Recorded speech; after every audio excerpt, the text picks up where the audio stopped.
আসসালামু আলাইকুম। আমি তাসিম ইসলাম। আহ, আজকে আপনাদের সাথে কিছু বিষয় শেয়ার করব গাড়ি সম্পর্কিত। আমাদের বাংলাদেশে দেখা যায় প্রায় সময় আমরা একটা গাড়ি কিনি, 2, 3, 5, 10 বছর চালাই, কিন্তু গাড়ির কাজ খুব কম করি। যেমন আমরা গিয়ার অয়েল চেঞ্জ করি না, আমরা আমাদের ফুয়েল ফিল্টার চেক করি না, ঠিক মানে চেক না বলতে গেলে এটা চেঞ্জ করি না বা ক্লিন করি না, বাটারফ্লাই ঠিক সময় মতো ক্লিন করি না। তারপর আমরা গাড়ি ক্যাশে করে ফেলি, যার কারণে অনেক ধরনের সমস্যার সম্মুখীন আমরা হই। তো আজকে আমি গাড়ির কিছু সমস্যা নিয়ে কথা বলবো মেনলি। তার ভিতরে একটা জিনিস হলো, গাড়ি আমাদের কাছে মাঝে মাঝে একটু ভারী ভারী লাগে, ঝাঁকি দেয়। ভারী ভারী বলতে মেনলি বলতেছি ঝাঁকি দেয়। থ্রটল দিলে রেসপন্স করে একটু লেটে, হালকা মনে হয়, ইনস্ট্যান্ট নেয় না আগের মতো। গাড়িটা একটু বয়স হয়ে গেছে। তো আসলে কিছু কিছু বিষয় আছে, এই বিষয়গুলো যদি ফলো করেন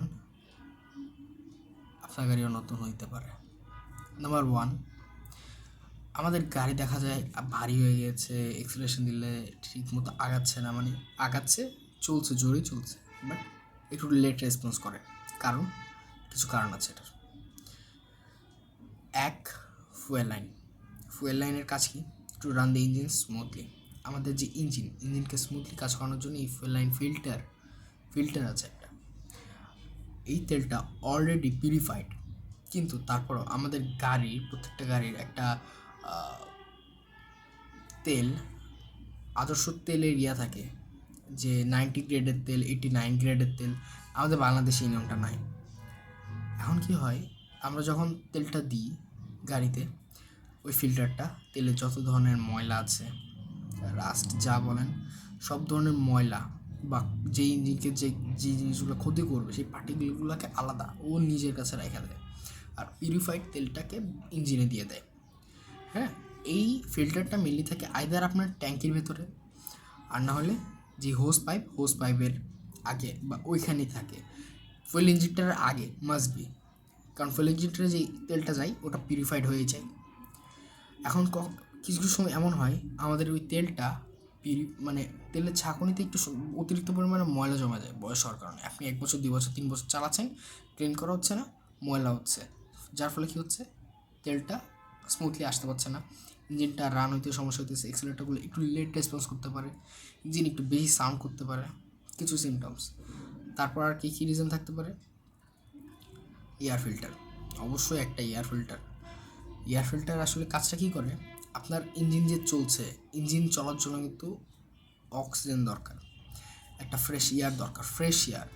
এখন বাইরের দেশে খেলে কী হয়, ওদের দেশের হাওয়া কিন্তু খুব ক্লিন থাকে। ওরা যে এয়ার ফিল্টারগুলো লাগায়, ওরা রাফলি মানে একবার লাগালেই দেখা যায়, আমাদের দেশে একবার বা দুইবারে যা চেঞ্জ করি, ওরা ওটা দিয়ে অনেক দিন চালাই দিতে পারবে। আমাদের দেশে কিন্তু একটা ফিল্টার লাগানোর পরে, গাড়িতে এয়ার ফিল্টার লাগানোর পরে আমরা দেখেছি 3,000 কিলো বা 5-6 হাজারের ভিতরে চেঞ্জ করে, অনেকে ইউজ করে চেঞ্জ করে ফেলতে হয়, ওটা মাস্ট বি।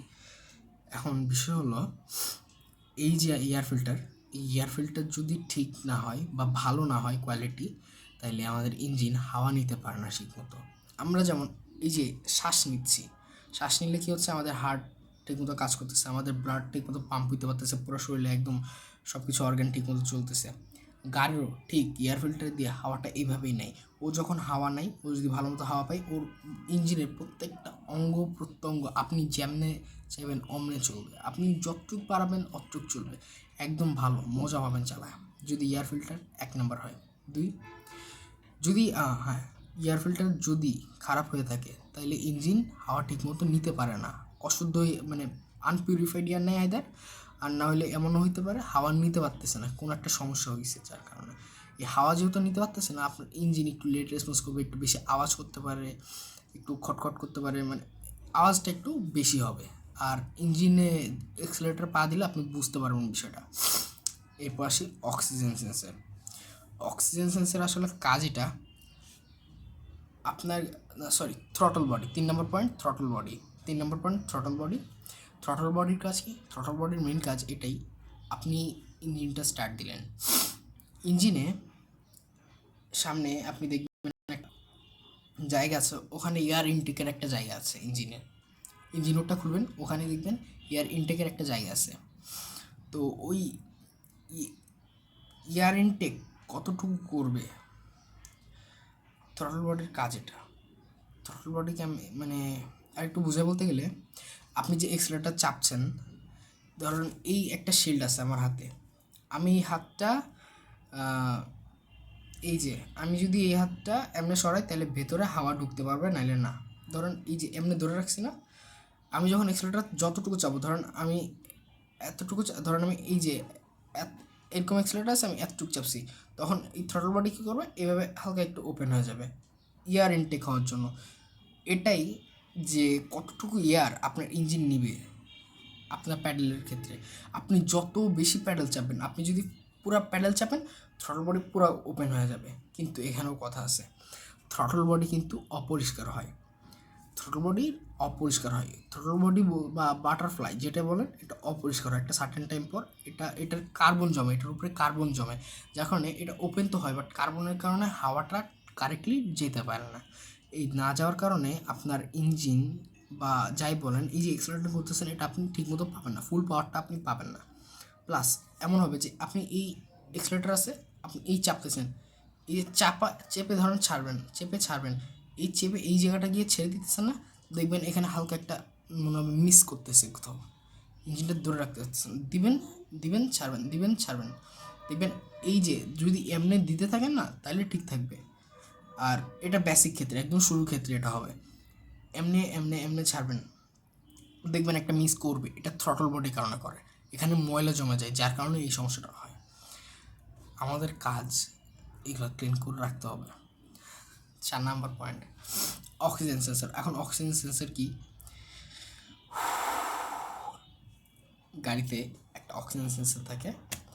এই অক্সিজেন সেন্সরটার কাজ মেনলি এটাই, এটা না অনেকটা ওয়্যার টাইপের একটা তার থাকে, যেটা দুই সাইডে দুইটা মাথা ইঞ্জিনে প্লাগিং করা থাকে ইঞ্জিনের সাথে। এটা এই অক্সিজেন সেন্সরটা, এটার কাজ যে গাড়ি যে এয়ার নিতেছে, ওই এয়ারে কতটুকু অক্সিজেন আছে, আমরা যে এক্সস্ট পাইপ দিয়ে এয়ারটা বেরিয়েছে কতটুকু আনবার্ন অক্সিজেন আছে, সেটাকে মেজার করে আপনার গাড়ি কতটুকু তেল খাবে নির্ধারণ করবে।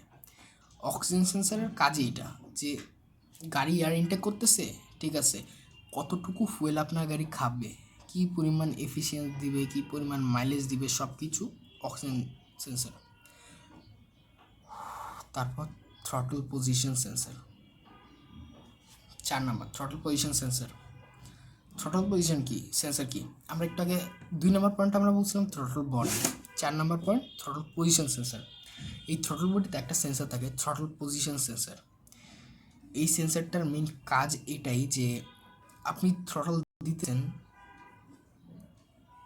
এ মেজার করবে কতটুকু হাওয়া আসবে। থ্রটল বডি যেটা, সেটা ময়লা হয় কার্বন জমে, আর থ্রটল বডি এটা আলাদা একটা সেন্সর, ওইটার ভেতরে থাকে থ্রটল বডির ভিতরে। এটার এটার কাজও থ্রটল বডির মতোই, মেনলি থ্রটল বডি ডিপেন্ড করে থ্রটল পজিশন সেন্সরের উপরে, ঠিক আছে। কারণ দেখেন, থ্রটল বডির মেন কাজ যেমন ইয়ারটা ইনটেক করা, থ্রটল বডির কাজ কিন্তু খোলা, আর ইয়ারটা যে ইনটেক করবে কতটুকু করবে, এটা এই পজিশন সেন্সরটা বলবে, বুঝছেন। আপনি ওই যে আমি যেটা বললাম একটু আগে, ইঞ্জিন হুড যদি খুলেন, দেখবেন ওখানে একটা এয়ার ইনটেকের জায়গা আছে। কাউকে একজন বলবেন ভেতরে যাও, এক্সেলেটার চাপো একটু জোরে জোরে, আপনি হাত দিবেন, এই হাত দিবেন ওটার কাছে, ও যে হাওয়া নিতেছে এটা আপনি দেখবেন। যদি জোর এক্সেলেটার দিয়ে হাত এরকম হয়ে যাবে, মানে টেনে নিবে একদম। আমি রিসেন্টলি একবার আমার সাথে হয়েছে এমনটা, মানে এমন টেনে নিয়ে চলে যাবে, এমন যে একটা হাত আছে, লাইক এটা আমার ওই জায়গাটা এরকম গোল একটা থাকে, এবং এখানে হাত দিলে এই এক্সেলেটার চাপলে এটা হাওয়া নাই, বাইরে থেকে হাওয়া নাই, ওটা এমনি এমনি মানে আপনি হাত রাখলে এমনি টেনে নেবে বারবার। আমি এটা দেখছি, এটা কিছুদিন আগে আমি দেখছি। তো এই কয়টা কারণের কারণে আমাদের গাড়ি মাঝে মাঝে কী হয়, মানে এক্সেলারেশন মিস হয়, মানে লেস আমরা যেরকম ভাবি যতটুকু পাবো ততটুকু পাই না। এক্সেলেটার খুব মানে স্পিড খুব আস্তে আস্তে উঠে, আগের তুলনায় গাড়ি একটু ভার হয়ে যায়, গাড়ির ইঞ্জিন একটু বেশি সাউন্ড করে, ঠিক আছে। এই জিনিসগুলো যদি ঠিক রাখেন, তাইলে আশা করা যাচ্ছে পারফরমেন্স ভালো পাবেন গাড়ির। বাট আমার কাছে মনে হয় কি, গাড়ির হার্ট হইলো ইঞ্জিন। আপনি ইঞ্জিনটাকে ঠিক রাখেন। অনেকে কী করে, আমরা সিলিন্ডার করে ফেলি। ঠিক আছে, আপনি সিলিন্ডার করে ফেলেছেন, সমস্যা নেই। কিন্তু আমাদের দেশে কিসের অভাব জানেন? জ্ঞানের অভাব। আমরা জানি না সিলিন্ডার করে ফেলেছি, তেলে যেই মোবিল দিতাম আমরা ঢেলতাম, আমরা সিলিন্ডার করার পরেও গাড়ি ওই মোবিলই ঢেলি। কিন্তু বিষয়টা আলাদা। তেলে চলার সময় আপনার ইঞ্জিন এক ছিল, গ্যাসে চলার সময় আপনার ইঞ্জিন আরেক রকম হচ্ছে এখন। তো এর ফলে কী হচ্ছে, আপনাকে নিশ্চয়ই জানতে হবে এখন কোন ইঞ্জিন অয়েলটা ঢেলতে হবে। দোকানদারের কাছে গেলে ওরা কী করে, ভাইয়া এটা নেন, এটা ভালো, ভাইয়া এটা নেন, এটা ভালো। আরে ভাই এত কিছু না, আপনি একটা ইঞ্জিন ঢেললেই হবে। খুব ভালো, মোবাইল ওয়ান খুব ভালো, 0W20, 0W5, ভাওতাবাজি ভাই। প্রত্যেকটা গাড়ির একটা গ্রেড থাকে, এই গ্রেডের মোবিল আপনার ঢেলবেন। But due to some weather issue change হয়। বাংলাদেশের ওয়েদারে 0W20 নন হাইব্রিডে ইউজ করা যায় না, কিন্তু আমাদের দেশে করে। মোবিল ওয়ান, কত মোবিল আছে, এই মোবিলগুলা ইনকারেক্ট, এগুলো ইউজ করা উচিত না, এতে ইঞ্জিনের ক্ষতি। ঠিক আছে, ইঞ্জিনের লাইফ এরা কমায় দেয়। আজকের ভিডিওর মেইন ইস্যু ছিল ফুয়েল ফিল্টার নিয়ে, থ্রটল বডি নিয়ে, অক্সিজেন সেন্সার নিয়ে, থ্রটল বডি পজিশন নিয়ে। এই জিনিসগুলোর কারণে কী হয়, গাড়ি বাল্কি হয়ে যায়, মানে একটু ভার ভার মনে হয়, এক্সেলারেশন ঠিক মতো পায় না আমরা, গাড়ি মানে কী বলবো, ইঞ্জিন বেশি সাউন্ড করে একটু। তারপর আমরা গাড়ির পারফরমেন্স হারাই ফেলি মেইনলি এই চারটা জিনিসের জন্য। যদি ইঞ্জিন ঠিক থাকে, এই চারটা জিনিস যদি ঠিক না থাকে, আপনি আপনার গাড়ির পারফরমেন্স ড্রপ করবে, অবশ্যই করবে, 100% শিওর, গিভিং ইউ গ্যারান্টি। এই জিনিসগুলো খেয়াল রাখবেন। আর যদি ইঞ্জিন অয়েল নিয়ে কোনো ভিডিও চান, জানতে চান কোন ইঞ্জিন অয়েল আপনার গাড়িতে ইউজ করতে হবে, কমেন্ট বিলো। আই হোপ আমি এটা নিয়ে ভিডিও বানাবো, প্লিজ সাপোর্ট করেন। নতুন এসেছি, ভুল ত্রুটি হলে মাফ করে দিন। যতটুকু জ্ঞান আমার আছে ততটুকু দেওয়ার চেষ্টা করছি। Thanks for watching this video, see you next time.